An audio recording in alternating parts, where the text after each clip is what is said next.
Dr. Ramon. He'd left the U.S. a long time ago. Now in his 50s, he resided somewhere in the jungle in Central America. A widower, recluse. Frankly, he was an abandoned member of society. He wasn't a medical doctor. He was some kind of genetic engineer. He worked for one of those big companies that had their fingers in everything. He'd even been scared and shit-canned from a large research project after the 9/11 bullshit. You remember when just about everybody was the enemy and denizens were coming out of the woodwork. He'd been accused of anthrax, income tax, poor facts, being lax, and anti-patriotic attacks. If Ramon had a fault, it was that he was just too damn smart for the idiots he had worked for. His wife died last year. He decided to pull out of the rat race. He actually had saved up a considerable amount of money through the years. He and his wife had lived frugally. Therefore, his residence in this Central American country, I ain't going to tell you which one, was paid in full. Additionally, he owned several thousand acres of jungle that assured him solitude. His bilingual past assured him of a hassle-free present. He lived quite nicely, but not extravagantly. His one-bedroom abode had about 1,100 square feet of living space. He had his own electricity and running water. He had all the amenities of dwellers of the North, but not the hassles. Maria, a local lady, cleaned his house about twice a week and cooked some meals for the good doctor. It was a pleasant arrangement, since Ramon was not a demanding man. Several hundred feet from his house were two large steel buildings. These buildings housed his own private laboratory. No one had ever been in the building except Dr. Ramon. Maria summed it up best in her broken English. Everybody's got their own kick. The building was always locked. They were locked when Dr. Ramon was not in one. They were locked when he was inside of one. Due to his remoteness, there was little curiosity. Besides, his big German shepherd, Gordo, kept watch over the property almost continually. It was Doc's way of taking a bite out of crime. Things were quite copacetic until last year. Hebe Oil spent a considerable amount of money in the area. They were searching for new areas to dig. To their amazement, they found a huge amount of oil underground. There was one small problem. Most of the profiling indicated, although not absolutely, that most of the reserves were under Dr. Ramon's property. They had to have it. One day, a thin, rather suspicious North American showed up to visit Dr. Ramon. The man was wearing a suit complete with tie. Ramon could only marvel at the man's stupidity. No one but an idiot wears a suit in the tropics. The heavily sweating man offered the doctor a large amount of money for his property. Dr. Ramon told him that he wasn't interested and he didn't want to sell. The man came back a week later and offered him double. Ramon told him that he wouldn't sell for any price. 1 month passed without incident. In the meantime, the Hebe oil people were working overtime in the capital. They were searching for legal ways to get Ramon out and Hebe in. They discovered a federal law that would condemn property if the principal dwelling was destroyed in some way. Some underlings suggested that perhaps Dr. Ramon's house might burn down. The denizens went to work. The doctor returned from the village with his weekly supply of tobacco and discovered that his house had burned down. A local policeman was there to inform him that the property had been condemned and he must move off within 24 hours. Some prodding by the doctor revealed that Hebe Oil was going to buy the entire property that very day from the government. "You'll be sorry if you kick me out." The officer left. Ramon knew that he would return on the morrow with more horsepower. It was inevitable. Dr. Ramon paid Maria 6 months' wages and told her how he regretted the current situation. They parted with a great amount of respect between them. Dr. Ramon worked swiftly. He moved the possessions of his 2 buildings to the 2 mountain storage areas in an extremely remote part of his property, which was under a separate deed.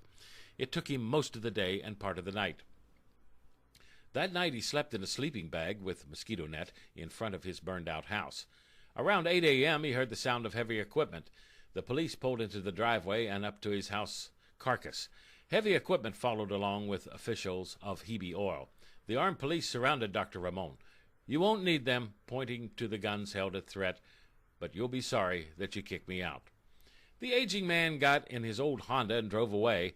There was a sign of relief among the lackeys of Hebe Oil. He made his way to the storage area in the remote jungle via a dirt road. It was almost 12 noon by the time he arrived. He went directly to the larger building and unlocked it. "My sweeties, it's time to pay back those who have offended me." The inside of the building was incredible. There were large cages with almost a swimming pool-sized pond in one. There were 2 cages by the wall, each housing a 20-foot mosquito. Whiz, whiz, whiz was the sound emanating from the two cages. The doctor pulled out a steel division that was between the two cages. It was attached to a winch. The two mosquitoes joined each other. Breed, breed, my lovies. This is the month of revenge. Doc's eyes were fixed on his mutant creatures. It had taken him 3 years to perfect the growth hormone for the present result. He left the creatures to their lovemaking and proceeded to a small hut nearby for a nap. Thousands of eggs lay in the pool in the building, waiting to hatch. A few weeks elapsed. Down in the valley, Hebe Oil was already drilling for oil on the previous property of Dr. Ramon.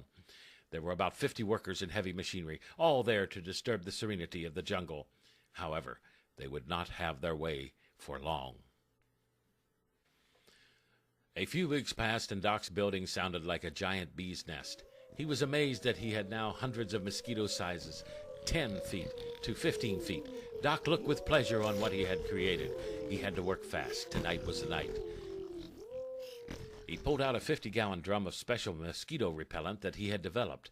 It was not a normal repellent. In fact, one application worked for 20 years. He drove his Honda all day to the villages around and distributed the repellent. He told all the locals to rub it on, even on the babies. Many knew the doctor, and many respected him. They all complied without question. Doc returned to the mountain hideaway about 9 p.m. After a careful rubbing of the repellent on himself, he set about to let all hell loose. The cages were opened and the giant mosquitoes flew off. Already the dark sky was darker with the animate terror of the airborne bloodsuckers. The bare light bulb revealed the crazed eyes as Doc instructed. Feed on Anglos, feed on Anglos. The night air was filled with whizz, whizz, whizz. The oil explorers didn't have a chance. The giant mosquitoes swooped down and drank their fill of blood, draining an entire human with one sip. Whizz, whizz, whizz. The boss man was sucked up when one bored through his tent. His white, lifeless body had a 4-inch hole in the chest. Several of the workers with rifles knocked off about 25 of the giants. However, in the end, size does matter. One worker was able to run over 2 in his pickup. However, a third bored right through the roof and sucked his blood out through his skull. They could run, but they couldn't hide. The glass-covered cab of the bulldozer offered no relief. Truck cabs were bent like chewing gum foil. No one escaped. Then it started to rain, and it rained heavily. In the weeks that followed, the army and the police had eliminated most of the giant mosquitoes. Hebe Oil canceled the jungle product, at least for a while.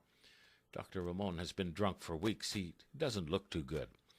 And perhaps somewhere in the jungle, in the sweltering swamp, lie thousands of mosquito eggs, preparing to hatch in their time.